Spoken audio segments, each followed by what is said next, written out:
Животных, обитающих в парке «Живые алмазы Якутии», становится все больше. На этот раз коллекция парка пополнилась маленькими овцебыками, которые были доставлены из арктических районов Якутии и Таймыра. На Мирнинской земле четвероногих путешественников встретил наш корреспондент Роман Муконин. Чартерный рейс со Скалах Мирны доставил в алмазную столицу необычных животных. Из российской Арктики прибыли ее коренные обитатели овцы-быки. Сегодня они занесены в Красную книгу, поэтому разведение редких копытных в различных природных парках поддерживается на государственном уровне. Живым алмазам Якутии маленьких овцебычков подарило Министерство охраны природы Якутии, а спонсором их доставки стала компания «Алроса».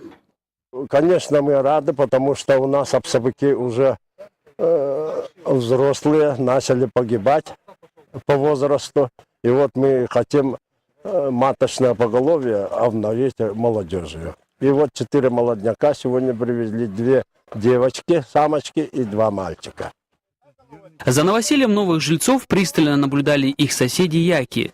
Огромный и грозный глава семейства очень бурно выражал свою радость, периодически прыгая на месте и бегая галопом по всему вольеру, на радость его маленьким отпрыскам.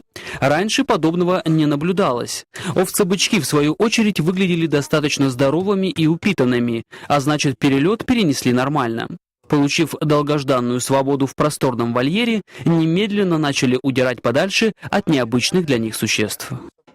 Ну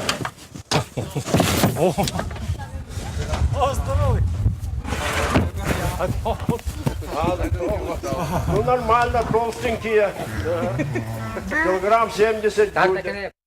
Парки надеются, что это приобретение не последнее. Если планы не изменятся, то уже в конце сентября здесь будут отмечать очередное новоселье. В парке должна появиться пара канадских бизонов.